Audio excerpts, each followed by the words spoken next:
예, 오늘 저희가 함께 볼 말씀은 요한복음 11장 17절에서 27절까지의 말씀입니다. 요한복음 11장 17절에서 27절까지의 말씀입니다. 요한복음 11장 17절에서 27절까지의 말씀, 제가 한 절, 여러분이 한 절 함께 교독하시고 마지막 27절은 함께 읽도록 하겠습니다. 17절의 말씀 제가 먼저 읽습니다. 예수께서 가서 보시니 나사로가 무덤 속에 있은 지가 벌써 나흘이나 되었다. 베다니는 예루살렘에서 오리가 조금 넘는 가까운 곳인데 많은 유대 사람이 그 오라버니의 일로 마르다와 마리아를 위로하러 와 있었다. 마르다는 예수께서 오신다는 말을 듣고서 맞으러 나가고 마리아는 집에 앉아 있었다. 마르다가 예수께 말하였다. 주님이 여기에 계셨더라면 내 오라버니가 죽지 아니하였을 것입니다. 그러나 이제라도 나는 주님께서 하나님께 구하시는 것은 무엇이나 하나님께서 다 이루어 주실 줄을 압니다. 예수께서 마르다에게 말씀하셨다. 내 오라버니가 다시 살아날 것이다. 마르다가 예수께 말하였다. 마지막 날 부활 때에 그가 다시 살아나리라는 것은 내가 압니다. 예수께서 마르다에게 말씀하셨다. 나는 부활이요 생명이니 나를 믿는 사람은 죽어도 살고 살아서 나를 믿는 사람은 영원히 죽지 아니할 것이다. 내가 이것을 믿느냐? 함께 읽겠습니다. 마르다가 예수께 말하였다. 예, 주님은 세상에 오실 그리스도이시며 하나님의 아들이심을 내가 믿습니다. 아멘. 오늘 이 본문의 말씀으로 나는 부활이요 생명이다 라는 제목의 주님께서 주신 은혜를 함께 나누기를 소원합니다. 제가 이번 주에 읽었던 다시 한번 봤던 책 중에 빅터 프랭클의 죽음의 소용소라는 책이 있었습니다. 이 책의 저자인 이 빅터 프랭클은 유대인이면서 동시에 정신의학자였어요. 정신과 의사였는데 그 사람의 시대가 2차 세계대전 때였습니다. 그래서 이 빅터 프랭클이 2차 세계대전 중에 참혹했던 아우슈비츠 수용소를 경험하게 돼요. 그래서 그 겪었던 것을 토대로, 경험의 일을 토대로 그가 나와서 만든 것이 로고 테라피라는 정신치료 어떤 이론을 만들게 된 그 이야기가 좀 기록되어 있는 것이 이 죽음의 수용소라는 책의 이야기 내용입니다. 읽어보면 여러분들도 좋을 책이라 좀 생각이 들거든요. 한번 좀 읽어보시면 좋겠습니다. 그런 지금은 로고테라피라는 이론에 대해서 이야기하려는 것은 아니고요. 이 책의 초반에 보면 정신의학에서 말하는 집행유예 망상이라는 이론이 소개가 되고 있어요. 집행유예 망상이라는 정신의학적인 이론이 있다고 하더라고요. 저도 이 책을 보면서 알았어요. 그 망상 증상이 저는 유독 눈에 띄었어요. 집행유예 망상. 여러분 이것이 무엇이냐면 이제 사형 선고를 받아 이제 사형에 처하기 직전인 그 사형수가 사형장으로 가기 전에 내가 집행유예를 받을지도 모른다라는 망상을 갖는 것에 대한 이야기입니다.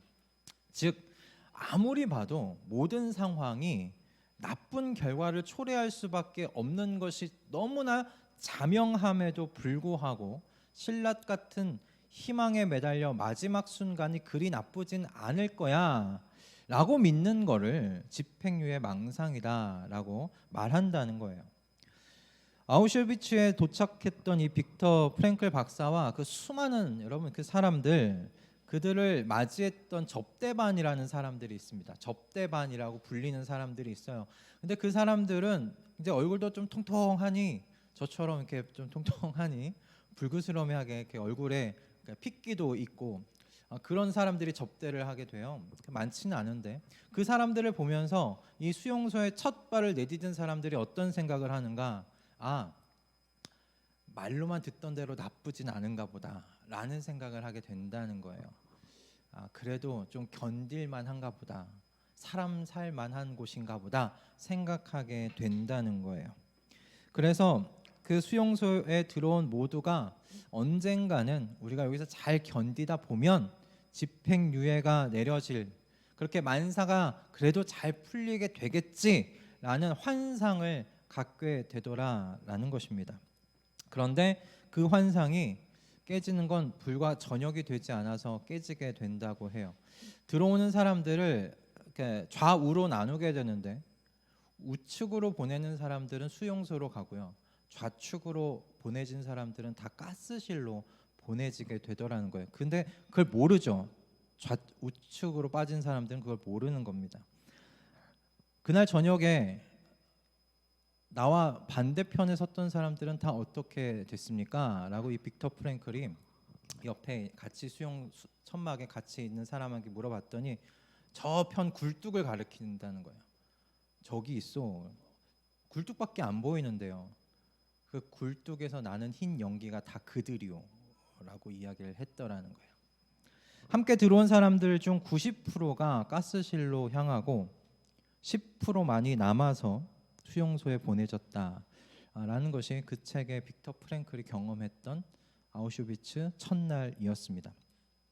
이 이야기를 읽으면서 저는 이 집행유예 망상이라는 것이 죽음이라는 그 사형 선고를 받은 우리 모든 사람들에게 적용될 수 있는 또 의미 있는 이론이 아닐까라는 생각을 해보게 되었어요. 죄가 들어온 인류에게 모두가 다 죽음이라는 사형 선고가 내려졌습니다. 어떤 사람도 이 죽음을 피해 갈 수가 없지요. 여태까지 죽음을 피해 가보려고 했던 모든 시도가 계속 있었지만 성공하지는 못했잖아요. 여러분, 그렇다면 이 죽음이라는 사형 선고를 받은 인류, 마지막이 어떻게 될지 뻔하게 보이는 이 인류가 그 마지막 순간이 그리 나쁘지 않을 거라는 마지막 순간이 그리 나쁘지 않을 거라는 희망을 여러분 무엇에 걸고 있을까라는 그런 생각이 들었어요. 장례식장을 가보면 저는 사람들이 기대하고 있는 마지막 희망이 무엇인지를 좀 보게 되겠다라는 생각이 들었습니다.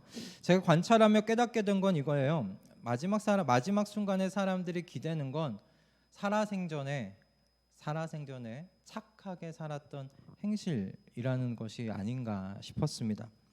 여러분, 사람들도 재물이나 이 권세가 죽음을 맞이할 때 내가 걸어볼 수 있는 희망이 아니라는 것은 다 알아요. 그러나 착하게 살아왔던 내 삶에 대한 자부심, 내가 누구에게 해 끼치지 않았어, 내가 도덕적으로 윤리적으로 그리고 사회에 해를 끼치는 삶을 살지 않았다는 그 삶이요, 마지막 순간 내가 그리 나쁘지는 않을 거야 라고 기대고 희망해 보게 되는 일이다라는 것이었습니다. 제가 이렇게 생각하게 된 이유 중에 하나가 있어요. 제 인상에 굉장히 그 뇌리에 깊이 박힌 장면인데, 이 존 메가더 목사님이 그 방송에 미국에 있는 미국의 목사님이신데, 존 메가더 목사님이 방송에서 전화로 상담을 하시는 그 영상이 있었어요. 한 여성과 이게 통화하실 때 일이었습니다. 그 여성이 자신은 자기 주변의 이웃들을 너무나 잘 섬기고 그 이웃들을 사랑하고 그 이웃들과 너무 잘 지낸다는 거예요. 그리고 자신은 법과 규범을 다 지켰다는 거예요. 한 번도 내가 법을 어긴 적이 없다고 이야기를 하는 거예요. 그리고 나서 그 여성이 이렇게 물었습니다. 제가 그럼 구원을 받을 수 있을까요? 여러분, 이 존 메가더 목사님이 한치의 망설임도 없이 이렇게 얘기해요. 방송 중에 당신은 구원을 받을 수 없습니다 라고 이야기를 하는 거예요. 그러자 그 여성분이 굉장히 흥분하여 이야기했어요. 왜 내가 구원을 받을 수 없느냐라는 거예요. 난 도덕적으로 살았고 내 이웃들을 너무나 사랑했고 그 이웃들을 너무나 잘 섬겨왔는데, 내가 이런 삶을 가지고 있는데 이런 내가 왜 구원받을 수 없느냐라는 거예요. 그 삶에 희망을 걸었고 그 삶을 의지했던 사람이 이 여성이었어요. 존 메가더 목사님이 그렇게 말씀하신 이유는 한 가지였어요. 하나님께서 선한 삶으로 도덕적이고 윤리적인 그 삶으로 구원을 얻을 수 있다라고 가르치지 않으셨습니다라는 것이었습니다. 여러분, 우리가 잘 아는 말씀 두 가지만 우리 잠깐 살펴보았으면 해요. 먼저 에베소서 2장 8절과 9절의 말씀인데요. 우리 함께 읽어볼까요? 자, 시작. 여러분은 믿음을 통하여 은혜로 구원을 얻었습니다. 이것은 여러분에게서 난 것이 아니요 하나님의 선물입니다. 행위에서 난 것이 아닙니다. 그러므로 아무도 자랑할 수 없습니다. 아멘. 여러분, 이 말씀이 가르치는 바가 무엇입니까? 하나님께서 구원을 우리에게 선물로 주셨다고 말씀하고 있어요. 만약 하나님께서 우리가 살아왔던 윤리적이고 도덕적이고 선하고 사랑했던, 사람들을 사랑했던 그 삶을 통해서 구원을 주셨다면 사람들은 대부분은 그래도 하나님 앞에 감사하겠죠. 하지만 사람들이 또 그렇지만은 않아요. 하나님 앞에서 내가 이렇게 살았어요, 이렇게 살았어요, 내가 얼마나 사람들을 사랑했는데요, 내가 얼마나 윤리적이고 도덕적으로 살았는데요, 아마 자신의 삶을 그렇게 길게 늘어뜨리면서 자기 자랑할 사람들 분명히 있을 겁니다. 하나님께서는 그래서 우리에게 오늘 이 말씀 통해서 이야기해 주고 계세요. 아무도 하나님 앞에서 자랑할 수 없도록 모든 이들에게 은혜로 구원을 선물로 주셨다라고 말씀하세요. 여러분, 선물 받은 사람들이 어떻게 하나님 앞에서 자랑을 해요? 하나님 앞에서 감사합니다라고 할 수밖에 없겠죠. 그렇게 하나님께서 구원을 선물로 주셨다라고 말씀하고 있어요. 여러분, 갈라디아서 2장 16절의 말씀은 조금 더 정확하게 명확하게 표현하고 있는데, 갈라디아서 2장 16절 말씀입니다. 좀 긴 말씀인데 함께 읽어보도록 하겠습니다. 자, 시작. 그러나 사람이 율법을 행하는 행위로 의롭게 되는 것이 아니라 예수 그리스도를 믿는 믿음으로 의롭게 되는 것임을 알고 우리도 그리스도 예수를 믿은 것입니다. 그것은 우리가 율법을 행하는 행위로가 아니라 그리스도를 믿는 믿음으로 의롭다 하심을 받고자 했던 것입니다. 율법을 행하는 행위로는 아무도 의롭게 될 수 없기 때문입니다. 아멘. 여러분, 갈라디아 말씀이 우리에게 분명하게 가르쳐주고 있지 않습니까? 아무도 행위로는 하나님 앞에 의롭게 될 수 없다, 의로운 사람 될 수 없다 말씀하세요. 어떤 사람도 행위로는 하나님의 그 거룩하심에 다다를 수 없다는 가르침이시죠. 그러므로 여러분, 그 어떤 사람도요, 거룩하신 하나님 앞에 자신의 그 삶의 행위를 가지고 도덕적이고 윤리적이고 사랑으로 섬겼던 그 삶을 가지고 서기에는 함량 미달이다라는 겁니다. 방법이 없다는 거예요. 그래서 예수 그리스도를 믿는 믿음 외에는, 예수 그리스도 외에는 인류를 의롭게 할 방법이 없도록 하나님께서 하셨다, 지금 가르치고 있습니다. 그래서 성경은요, 하나님께서 우리에게 그리스도 외 구원의 다른 이름을 주신 일이 없다고 분명히 가르치십니다. 여러분, 이런 말씀을 토대로 우리가 분명하게 생각할 수 있는 건 무엇이냐? 여러분, 모든 사람이 한 사람의 예외 없이 모든 사람이요, 분명히 예수 그리스도를 필요로 한다라는 거예요. 예수 그리스도가 필요하지 않은 사람은 한 사람도 없습니다. 왜요? 그 어느 누구도 하나님 앞에 의롭다고 칭함받을 수 있는 사람이 없기 때문에 그렇습니다. 그 어느 누구도 행위로는 구원을 얻을 수 없기 때문에 그렇습니다. 그러므로 모든 사람들이 예수 그리스도를 필요로 합니다. 여러분, 이 사실을 우리는 또 본문 속에서, 오늘 우리 본문 속에서 예수님께서도 직접 보여주고 계세요. 예수님께서 마르다와 마리아가 있는 이 베다니에 도착한 것이 언제였습니까? 나사로가 죽은 지 사흘이 지난, 그죠? 4일이 지난 때였습니다. 이렇게 나흘이 지났다는 것은 무엇을 의미한다고 지난주에 여러분 들으셨나요? 성경에서 언급한 건 뭡니까? 이렇게 나흘이 지났다라는 의미, 죽은 나사로의 영혼이 이제는 다시 돌아올 수 없는 그런 기간이라는 거예요. 당시에는 그 죽은 자의 영혼이 3일 동안 땅에 머무른다고 생각을 했어요. 그렇게 여겼어요. 그래서 3일까지 죽은 나사로의 영혼이 나사로 근처에서 이렇게 맴돌다가 4일째가 되는 날, 이 4일째면 당시의 그 중동 지역의 기후 때문에라도 이 몸이 썩기 시작하잖아요. 그 썩는 자신의 몸을 보고 이제 떠난다고 생각했어요, 많은 사람들이.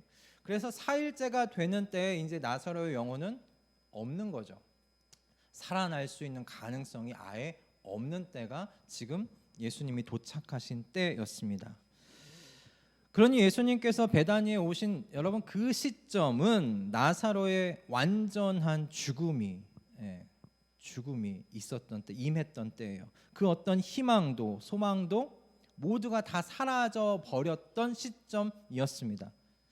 여러분 그때 이 베다니에 예수님께서 도착하셨을 때 또한 이 베다니가 예루살렘에서 오리라고 했잖아요. 그러니까 오리를 우리나라 이제 거리로 따지면 환산하면 3km 정도 돼요. 그러니까 3km면 굉장히 가까운 곳 아닙니까?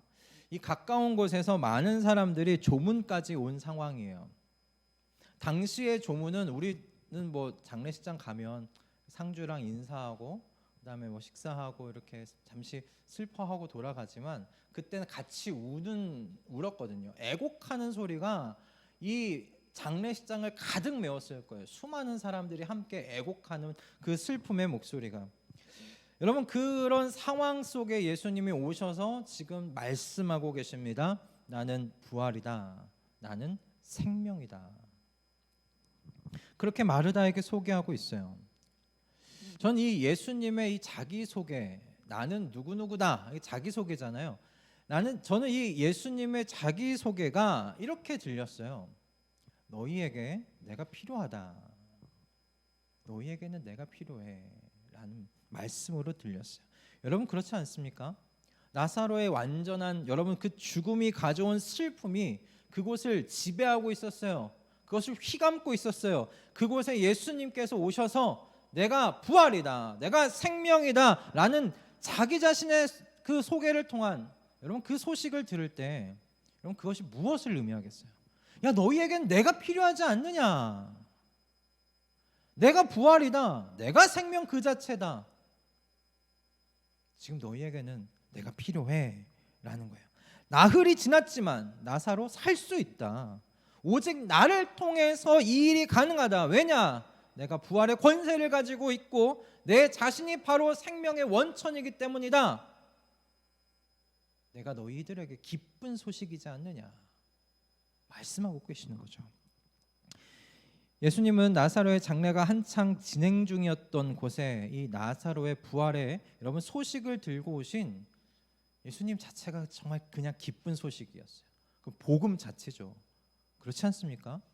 여러분 그러므로 만약에 마르다가 예수님께서 죽은 나사로도 부활시킬 수 있다는 이 부활과 그 생명 그 자체시라고 하셨던 그 말씀을 그냥 덥석 정말 믿었다면 예수님의 등장에 오늘 이 본문과 같은 여러분 미적지근한 반응을 보일 수 있을까요? 저는 없을 거라고 생각이 들어요. 그렇게 반응하지 않았을 거예요. 하지만 이 마르다는 예수님을 하나님과 정말 친밀한 선지자 정도로 지금 알고 이 부활과 생명으로는 믿지 않았기 때문에 예수님의 이 등장이 마르다에게는 그냥 기쁜 소식만은 아니었어요. 그래서 예수님이 등장하실 때 이렇게 이야기한 거죠. 예수님, 당신께서 이곳에 계시기만 하셨다면 내 오라버니가 죽지는 않았을 겁니다. 그렇지만 제가 예수님께서 하나님과 가까운 사이라는 걸 제가 그것만은 믿습니다. 제가 그것을 부인하는 것은 아니에요. 지금 마르다가 그 말을 하고 있는 겁니다. 오라비 나사로가 죽은 일은 어쩔 수 없는 일이죠. 어떡하겠습니까? 이것이 지금 마르다가 예수님께 하고 있는 말의 의미예요. 그러나 마르다가 정말 앞에서 말씀드린 대로 예수님께서 나는 부활이요 생명이라고 하신 말씀을 온전하게 믿었다면 어떤 일이 벌어질까요? 마르다에게 예수님은 이전과는 완전히 다른 분이 될 겁니다. 오라비 나사로가 다시 살아날 수 있다는 여러분 그런 기대감과 희망과 여러분 그 죽음의 모든 슬픔이 내버려지지 않았겠습니까? 예수님으로 인해 어떤 일이 일어날까 여러분 기대하는 마음으로 가슴이 뛰지 않았겠습니까? 예수님께서 나는 부활이다, 나는 생명이다 라고 말씀하셨던 그 자기 소개를 마르다가 그냥 믿기만 했다면 말이죠. 마르다는 예수님께서 하신 말씀을 오늘 27절을 고백은 하지만 하나님의 아들이십니다, 그리스도이십니다 고백하였지만 온전히 믿지는 않았어요. 그 뒤편으로 가서 예수님께서 나사로의 무덤 앞에서 그 돌을 치우라고 했을 때 마르다가 이렇게 얘기합니다. 주님, 지금 나흘이나 됐습니다. 이제 썩는 냄새가 조금씩 납니다. 동굴 문을 열면 안 돼요. 마르다는 아직 예수님을 정말 하나님의 아들, 그리스도, 부활이요 생명의 그 원천이라고 믿지는 않았던 것이에요. 여러분, 저는 오늘 이 말씀을 우리의 그 부활에 대한 약속이, 주님께서 우리에게 주신 이 부활에 대한 약속이 너무나 분명하니 죽음의 이 두려움에서, 우리의 삶의 이 죽음의 두려움에서 벗어나자는 식으로 여러분에게 이야기를 하려는 것은 아닙니다. 예수님을 부활이요 여러분 생명으로 믿는 여러분들에게 예수님이 정말 진정으로 좋은 소식이요 위로가 되시느냐라고 여쭤보는 거예요. 많은 분들이 나는 부활이요 생명이라는 예수님의 자기소개를 죽음 이후에 우리에겐 부활의 약속이 분명히 있지요 라는 약속으로만 생각하지는 않는가 싶습니다. 과연 이 말씀이 오늘 현재를 여러분 살아가는 저와 여러분들에게 위로와 능력이 되고 있는가 라는 질문이 생기는 겁니다. 이게 말씀을 준비하면서 제가 얼마 전에 우리 그 동규 형제가 찍은 유튜브 영상 봤던 게 이렇게 떠올랐어요. 유튜브에서 우리 동규 형제가 그 툴플레이어라는 채널을 운영하고 있는데 동규 형제가 천호동 공구거리에 나가서 인터뷰를 찍었던 영상을 봤었거든요. 그곳에서 인터뷰하는 동규 형제도 그리고 인터뷰에 응해줬던 그 소상공인 사장님들도 제가 이렇게 볼 때 정말 오늘을 열심히 사시는 분들이세요. 정말 치열하게 살아요. 그 영상을 보고 그리고 나서 오늘 설교를 준비하는 가운데 그 영상이 떠올랐고 그리고 나서 한 분 한 분 얼굴이 우리의 성도들 한 분 한 분의 얼굴이 떠올랐어요. 평일에 우리 성남 여러분 지역에 그 골목골목을 누비시면서 아이들을 찾아가고 또 토요일에는 종이접기로 주일에는 우리 또 찬양인도로 섬기시는 우리 신미령 집사님도 얼마나 열심히 하루하루를 치열하게 살아가고 있는지 몰라요. 매일마다 많은 사람들을 만나고 회의하고 새로운 제품을 이렇게 디자인하느라 창작의 고통을 매일같이 겪고 있는, 그래서 매일같이 집에서 귀가 아프게 피가 나게 뭔가 얘기를 듣는 그렇게 이야기하는 우리 또 김정희 사모님 또 있고, 또 우리 정시퇴근보다 제가 볼 땐 야근이 정말 더 많은 우리 은지도 그렇고, 우리 시원이 케어하면서 또 온라인 쇼핑몰 운영하랴, 그리고 밤낮 없이 진짜 밤과 낮 상관없이 들어오는 CS에 응대하라 좀 힘든 우리 재경자매, 그리고 오늘 함께 하지 못했지만 유튜브로 같이 보고 있는 모두가 다 제각각 정말 매일매일을 치열하게 살고 있잖아요. 최선을 다해서 살아가고 있잖아요.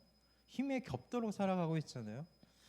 그래서 한 가지 질문이 생기는 거예요. 이렇게 매일 최선을 다해 주어진 삶을 살아가고 있는 여러분의 삶 속에 여러분들은 내게 뭐가 제일 필요하다고 생각하고 계실까라는 좀 그런 궁금증이 생겼어요. 그래서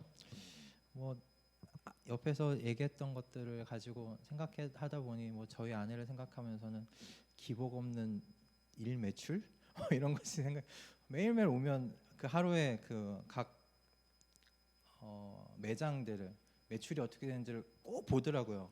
디자이너가 왜 이것까지 볼까 싶은데 이걸 보시더라고요. 매일매일 확인해요. 그래서 우리 아내에게는 매일매일 이렇게 꾸준한 일 매출이 아닐까 뭐 그런 생각도 해봤고, 재경자매에게는 CS 없는, 은혜 없는 조용한 하루 뭐 이런 것, 꾸준한 뭔가 일감과 채널에 대한 아이디어가 새롭게 막 일어나는 것들, 또 뭐 그런 것이 아닐까, 뭐 그런 여러 가지 등등의 생각들이 이렇게 떠올랐어요. 이런저런 그 생각 속에 있을 때 주님께서 제게 기도하면서 생각이 들었었거든요. 기도하는 중에 주님께서 이렇게 말씀을 해 주시는 듯 했습니다. 야, 내가 부활이고 생명이잖아. 내가 부활이고 생명이잖아 라는 것이었어요. 저는 예수님의 오늘 이 자기소개가, 모든 사람들은 우리 각자 너가 사랑하고 기도하고 있는 성도 한 명 한 명 모두에게 내가 필요해. 내가 부활이고 생명이잖아. 말씀하시는 거예요. 이 매일매일을 최선을 다해서 살아가시는 우리 성도들에게 다른 무엇보다도 부활이요 생명이신 예수님이 필요하다는 이 사실을 오늘 이 본문 말씀 다시 묵상하고 준비하면서 다시금 깨닫게 되었어요. 복잡한 메시지가 아니라 그거 하나다. 우리 각자에게 하루하루 최선을 다해서 살아가는 사람, 치열하게 살아가는 우리 성도들에게 가장 중요하고 좀 필요한 것은 생명이고 부활이신 예수 그리스도다라는 것이었습니다. 여러분 매일매일을 무엇으로 살아가고 계십니까? 무슨 힘으로 여러분 살아가고 계세요? 매일매일 어떻게 그렇게 열심히들 달려 가시는데 이렇게 지치지도 않으시고 이렇게 지내실까 싶기도 해요. 여러분 어떻게 하루하루를 살아가고 계십니까? 그냥 하루 눈 떴더니 그날이에요. 눈 떴더니 하루가 시작돼서 또 하루를 또 살아요. 뭐 이런 것일까요? 여러분 예수님께서 마르다에게 자신을 두고 소개하신 말씀을 오늘 여러분들에게도 동일하게 물어오고 계시다 여러분 생각하셨으면 좋겠어요. 나는 부활이요 생명이다. 나를 믿는 자는 죽어도 살고 살아서 나를 믿는 자는 영원히 죽지 아니할 것이다. 내가 이것을 믿느냐? 여러분 각자에게 지금 물어오고 계세요. 내가 이것을 믿느냐? 너가 이것을 믿느냐? 여러분 믿으십니까? 아멘. 지금 여러분들에게 가장 필요한 분은요, 나는 부활이요 생명이라고 말씀하고 계신 예수 그리스도이신 줄로 믿습니다. 예수님은 우리의 여러분 부활이실 뿐만 아니라 여러분 생명 되십니다. 우리의 생명 되십니다. 나를 믿는 사람은 죽어도 살고 살아서 나를 믿는 사람은 영원히 죽지 않을 것이라고 하신 이 말씀을 여러분 그냥 문자적으로만 받아들여서는 안 될 거예요. 왜냐하면 여러분 나사로 생각해 보세요. 나사로가 영원히 죽지 않았어요? 아니에요. 지금 무덤 속에 있어요. 다시 살았지만 다시 죽었어요. 예수님께서 영원히 사신다고 하신 여러분 그 말씀은 뭐냐면 여러분 산다는 건요 생명의 근원이 되시는 하나님과 하나가 되어서 살아가게 된다는 의미예요. 예수님께서 자신에 대해서 말씀하실 때 이렇게 말씀하시죠. 내가 아버지 안에 있고 아버지가 내 안에 있어요 라고 말씀하시잖아요. 그렇게 말씀하셨듯이 예수님께서 우리에게 동일하게 말씀하세요. 예수님을 믿는 모든 성도는 하나님과 한 몸을 이루면서 산다. 하나님이 우리 성도 안에, 성도가 하나님 안에 있는 그 한 몸을 이루며 사는 거예요. 생명의 근원과 한 몸이 되었으니 성도는요 매일매일의 생명을 어디로부터 공급받는 사람들이냐? 하나님으로부터 공급받는 사람들이에요. 예수 그리스도로부터 공급받는 사람들이에요. 매일매일의 생명을 예수 그리스도로부터 공급받는 사람들이다. 여러분 이것이 저와 여러분의 본질입니다.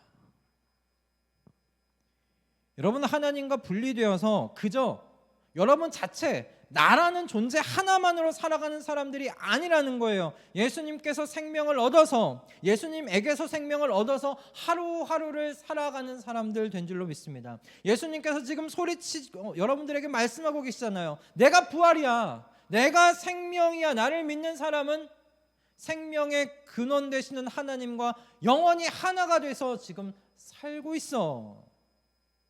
그 사람은 하나님과 다시는 분리되지 않을 거다. 다시는 분리되지 않을 거다. 영원히 산다는 거예요. 하나님의 생명으로 사는 사람들 될 것이다. 아멘. 전 여러분들이 눈을 뜨셔서 나는 부활이요 생명이라고 말씀하고 계시는 예수 그리스도를 바라보실 수 있기를 주님의 이름으로 축복합니다. 우리 눈이 벗겨져야 돼요. 내 눈 보여지는 대로, 세상에 보여지는 대로 그 세상 속에 있는 나라는 존재만을 바라봐서는 안 됩니다. 나를 소개하시면서 여러분 곁에 다가오신 예수 그리스도를 바라보세요. 야, 내가 생명이야. 너희들한테 생명이야. 내게서 생명을 얻어서 하루를 버텨야 돼. 하루를 살아야 돼. 말씀해 오시는 그 예수 그리스도를 바라보실 수 있는 눈이 떠지실 수 있기를 주님의 이름으로 축복합니다. 예수 그리스도를 부활이요 생명으로 믿으십시오. 말로만 믿지 마시고 정말 생명이시라고, 오늘 하루를 살아낼 생명을 내가 이 예수 그리스도에게서 받겠노라고 여러분 그렇게 고백하고 그렇게 결단하시는 저와 여러분 다 되실 수 있기를 주님의 이름으로 축복합니다. 아멘. 예수님은 죽음이라는 여러분 피할 수 없는 인생의 마지막 문 앞에서만 의미가 있는 분이 아니세요. 예수님은 성도의 저와 여러분의 매일매일 그 치열한 그 삶의 현장 속에서 여러분 의미가 있는 분이세요. 그 삶의 그 삶을 의미 있게 만들어 주시는 분이세요. 부활이요 생명이시기 때문에 그렇습니다. 예수 그리스도를 부활과 생명으로 믿으면 성도 안에 이 일이 생겨요. 정말 알 수 없는 일인데 주님이 내 삶의 의미가 되시는 거예요. 매일같이 은혜 가운데 살아갈 생명을 주시는 이 주님, 이 나를 이 죽음에서 영원히 구원하여 주신 이 주님을 위해 살기를 원하고 갈망하게 된다는 거예요. 이거 되게 신기하지 않습니까? 오늘 나 하나 건사하며 살기도 힘든데, 내 가족들 바라보면서 살기도 힘든데 마음 가운데 둔 소원이 제1의 소원이 이게 된다는 거예요. 주님을 위해 살고 싶다. 주님을 위한 의미 있는 삶을 살고 싶다. 주님을 갈망하고 싶다. 좀 신기한 일이에요.